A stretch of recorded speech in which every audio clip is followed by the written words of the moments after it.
গাণিতিক প্রতীক ও বাক্য এর অঙ্কগুলো আমরা এখন দেখব। এখানে দুইটা জিনিস আছে, একটা হচ্ছে প্রতীক ও বাক্য।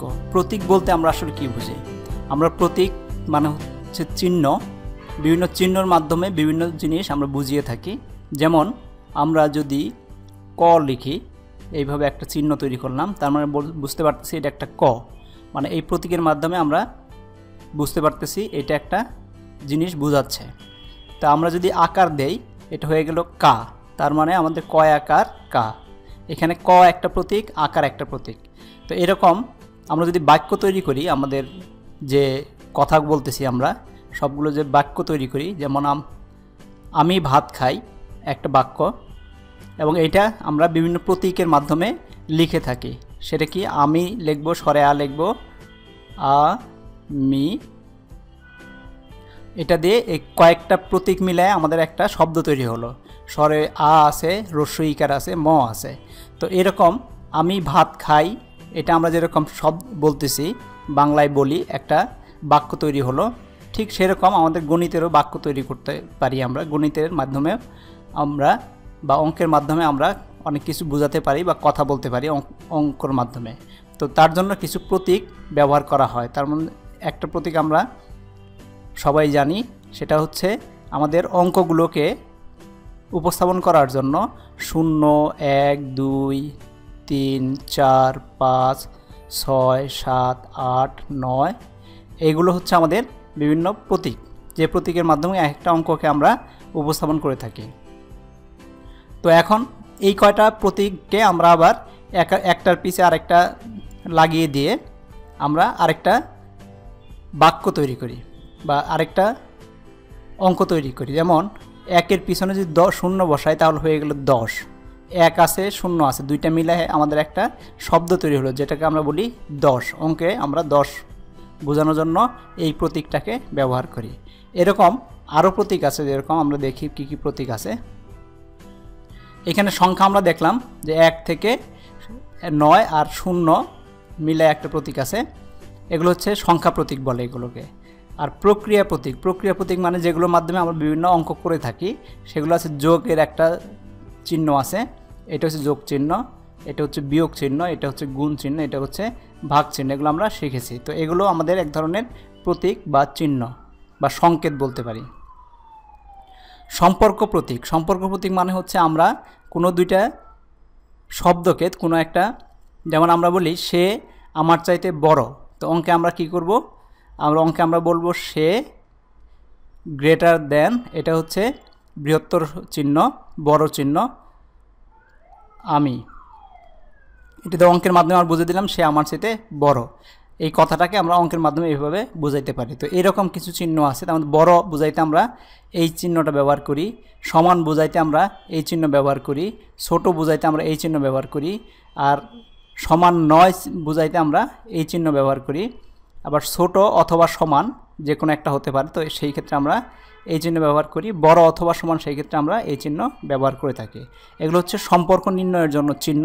গণিতের মাধ্যমে বা অঙ্কে আমরা এই চিহ্নগুলোর মাধ্যমে একটা সম্পর্ককে দেখাতে পারি। আরেকটা আছে বন্ধনী প্রতীক। বন্ধনী প্রতীকগুলো কী কী?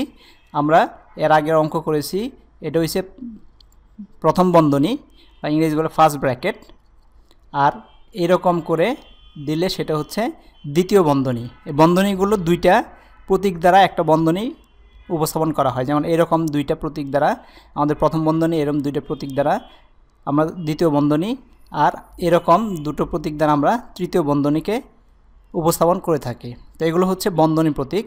আর অক্ষর প্রতীক, অক্ষর প্রতীক তো আমরা জানি ক, খ, গ, ঘ, যেগুলো বর্ণ আমরা শিখেছি সেগুলো হচ্ছে অক্ষর প্রতীক। অথবা ইংরেজিতে যদি বলি এ, বি, সি, ডি, এগুলোকে আমরা অক্ষর প্রতীক বলে জানি।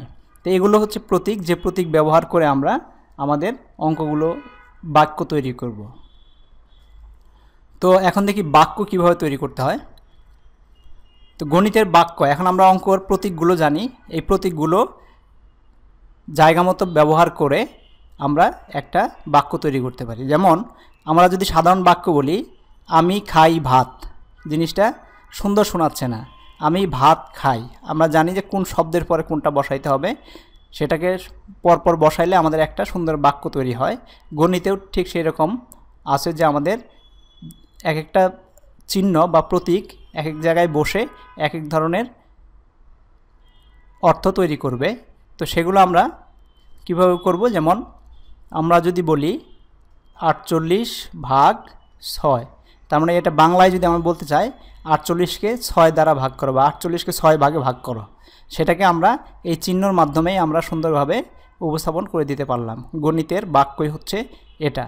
তো গণিতের বাক্যকে যদি আমরা বর্ণনা করতে চাই তাহলে কীভাবে করব? গণিতের বাক্য হলো সংখ্যা, এই যে এগুলো হচ্ছে সংখ্যা, প্রতীক হচ্ছে আমাদের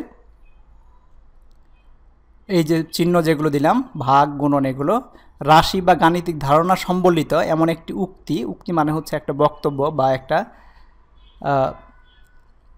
কথা, যার অর্থপূর্ণ একটা কথা, সেই উক্তি যার সত্য না মিথ্যা নিঃসন্দেহে বলা যায়। কোনো একটা উক্তিকে গণিতের মধ্যে আমরা সত্য কিনা মিথ্যা সেটা আমরা বলে দিতে পারি সাথে সাথে। যেমন আমাদের সাধারণ বাক্যে যে সমস্যাটা হলো যে আমি একটা কথা বললাম তোমাকে, সেই কথাটা সত্য হইতে পারে মিথ্যা হইতে পারে, কিন্তু আমি নিঃসন্দেহে বলতে পারবো না যে এটা সত্য না মিথ্যা। কিন্তু গণিতের যে বাক্যগুলো আমরা তৈরি করব সেগুলো আমাদের সত্য না মিথ্যা সেটা আমরা নিঃসন্দেহে বলে দিতে পারবো। তো এখন এখানে আমরা দেখতেছি একটা ফার্স্ট ব্র্যাকেট 48 ভাগ 6, ফার্স্ট ব্র্যাকেট শেষ মানে ফার্স্ট ব্র্যাকেট মাঝখানে লিখলাম, গুণন 5 সমান 48 ভাগ এর মধ্যে 6 গুণন 5। এই উক্তিটি মিথ্যা উক্তি। কেন মিথ্যা উক্তি?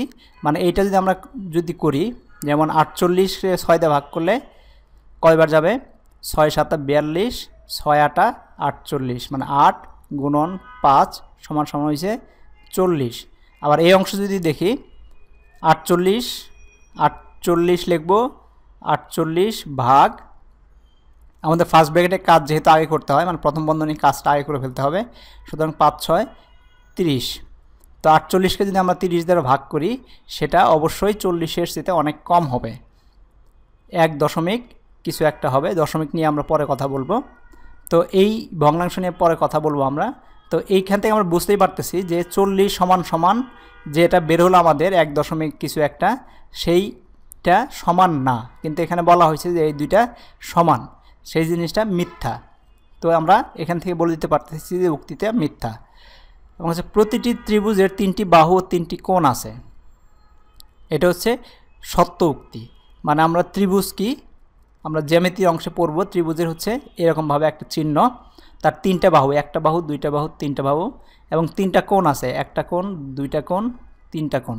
তার মানে এটা কথাটা সত্য হয়, সত্য উক্তি। 17 একটি মৌলিক সংখ্যা, উক্তি সত্য, কারণ 17কে আমরা এই 17 এবং 1 ছাড়া আর কোনো সংখ্যা দ্বারা ভাগ করতে পারি না বলে এটা একটা মৌলিক সংখ্যা, এই জন্য উক্তিটা সত্য আমরা বলে দিতে পারতেছি। 12 ও 15 এর গসাগু 6, মিথ্যা উক্তি, কারণ 12 আর 15 এর গসাগু কত হবে? 12কে আমরা লিখতে পারি 12, এটা 2, 6, 6কে লিখতে পারি 2 3, তার মানে এখানে আমাদের 2 2 3 আছে। আবার 15কে লিখতে পারি, 15কে আমরা লিখতে পারি 3 আর 5।